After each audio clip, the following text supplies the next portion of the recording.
नमस्कार दोस्तों, मैं अनिल स्वागत करता हूं आपके अपने YouTube चैनल शिक्षक ज्ञान पर।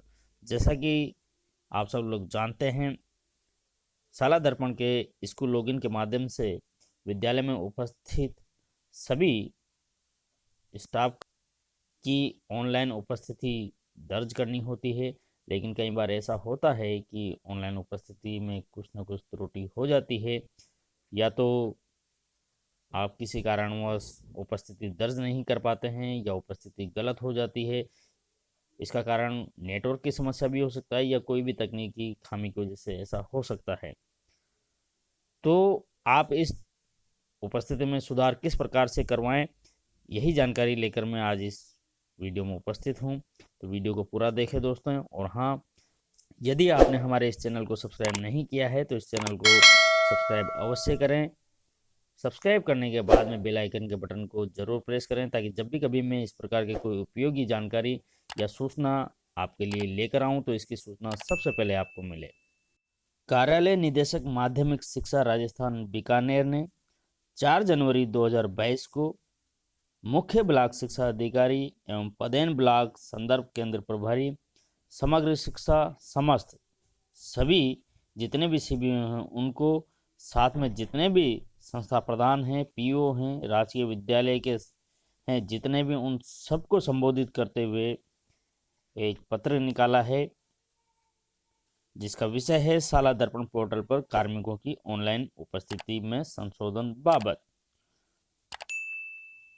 इस पत्र में दोस्तों आगे लिखा हुआ है, उपर्युक्त विषयांतर्गत लेख है कि शिक्षा विभाग के अधीनस्थ राजकीय विद्यालयों में पदस्थापित कार्मिकों की शाला दर्पण पोर्टल पर दैनिक ऑनलाइन उपस्थिति विद्यालय लॉगिन के माध्यम से कार्मिक उपस्थिति पंजिका के आधार पर दर्ज की जाती है।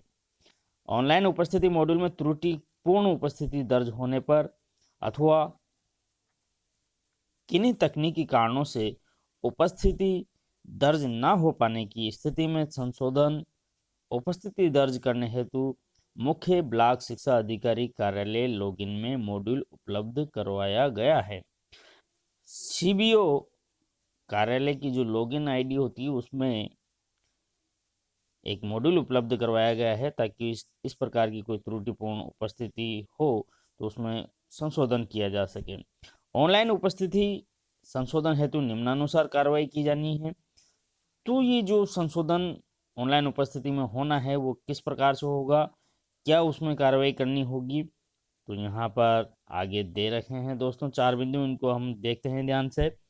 पत्र के साथ संलग्न प्रारूप में वांछित सूचना दर्ज कर उपस्थिति पंजिका की फोटो प्रति संलग्न करते हुए संबंधित मुख्य ब्लॉक शिक्षा अधिकारी कार्यालय को प्रेषित करें। तो दोस्तों इस लेटर के माध्यम से स्पष्ट है कि इस लेटर में एक प्रारूप दिया गया है, जिसे भरकर और उपस्थिति पंजिका की फोटो लेकर उसका प्रिंट निकालकर साथ में देकर आपको सीबीओ को भेजना है। और यह जो प्रारूप है वो यह है, देखते हैं। यह वो प्रारूप है दोस्तों, शाला दर्पण पोर्टल पर ऑनलाइन उपस्थिति में संशोधन हेतु प्रारूप। इसमें आपको अपने सीबीओ का नाम वगैरह लिखना है, पद कहाँ का सीबीओ है, दिनांक डालनी, अपने विद्यालय का नाम डालना है, जिला डालना है, ब्लॉक डालना है, एनआईसी कोड डालना है और यूडाइस कोड डालना है। जिस दिनांक की उपस्थिति में आपको संशोधन किया जाना है वो दिनांक आपको यहाँ लिखनी है। कार्मिक का नाम लिखना है, किस कार्मिक की उपस्थिति में कुछ त्रुटि रह गई है या ऑनलाइन उपस्थिति नहीं दर्ज की गई है। पद लिखना है, उसका एम्प्लॉय आईडी लिखनी है। शाला दर्पण पर दर्ज उपस्थिति, शाला दर्पण पर आपने जो उपस्थिति दर्ज की है वो क्या लिखी है और संशोधन करके उसे क्या किया जाना है वो यहाँ पर आपको इंदराज करना है। संशोधन का जो भी कारण है वो यहाँ पर लिखना है। जिन जिन कार्मिकों के आपको संशोधन करना है सबको यहाँ पर आप लिख सकते हैं। फिर नीचे यहाँ पर हस्ताक्षर मोहर सहित लगाकर संस्था प्रधान या पीओ की फिर आपको सीबीओ को देनी है। अब इसी संलग्न जो ये प्रपत्र है जो संलग्न कर आपको सीबीओ ऑफिस में भिजवाना है, इसी में 3 नोट दिए गए हैं दोस्तों, इन्हें भी देख लेते हैं। कार्मिक द्वारा किए गए ऑनलाइन अवकाश आवेदन जो संस्था प्रधान द्वारा स्वीकृत हो चुके हैं में संशोधन संभव नहीं होगा। एक बार कार्मिक यदि स्टाफ लॉगिन आईडी के माध्यम से कोई अवकाश का आवेदन कर देता है और संस्था प्रधान उसको स्वीकृत कर देता है तो फिर उसमें इस प्रक्रिया के माध्यम से संशोधन नहीं होगा। दूसरा, संशोधन केवल गत 7 दिवस राजकीय अवकाशों को शामिल करते हुए में संभव होगा। मतलब संशोधन उसी कंडीशन में होगा जब 7 दिन के अंदर अंदर का ये मामला होगा। अर्थात यदि आपकी ऑनलाइन उपस्थिति में किसी दिन कोई त्रुटि रह जाती है तो उसके आने वाले 7 दिन के अंदर अंदर आपको यह प्रकरण बनाकर सीबीओ ऑफिस में भेजना है। एक तिथि के लिए केवल एक बार ही संशोधन संभव होगा।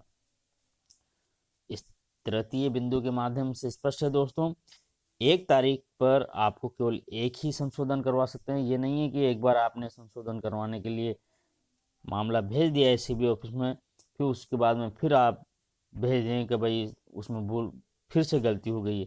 ऐसा नहीं होगा दोस्तों, एक तिथि के लिए केवल एक बार ही संशोधन होगा।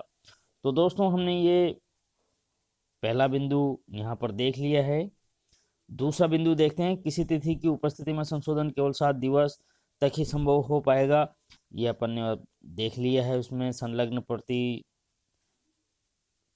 का जो प्रारूप है उसमें भी नोट में दिया हुआ था।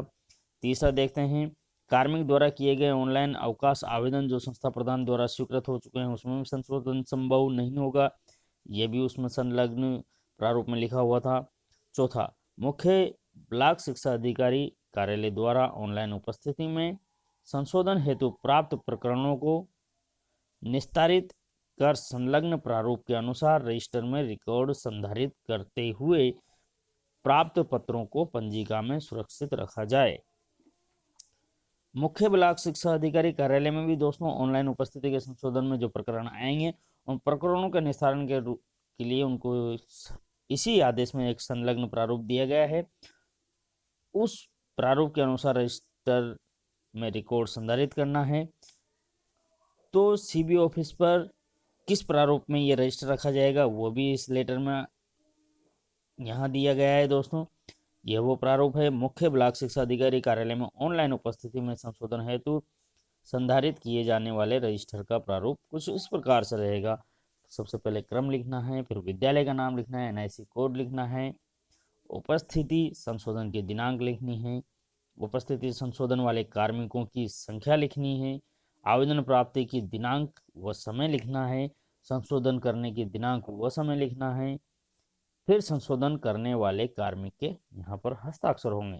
तो दोस्तों इस प्रकार से आप शाला दर्पण के विद्यालय लॉगिन से जब अपनी उपस्थिति को दर्ज करते हैं और त्रुटि रह जाती है तो उसमें उपस्थिति में आप संशोधन कुछ इस प्रकार से करवा सकते हैं। इस आदेश के प्रति दोस्तों मैं डिस्क्रिप्शन बॉक्स में डाल दूंगा, वहां से आप इसे डाउनलोड कर सकते हैं ताकि आपको संलग्न प्रारूपों के लिए कहीं अन्य स्थान पर तलाश न करना पड़े।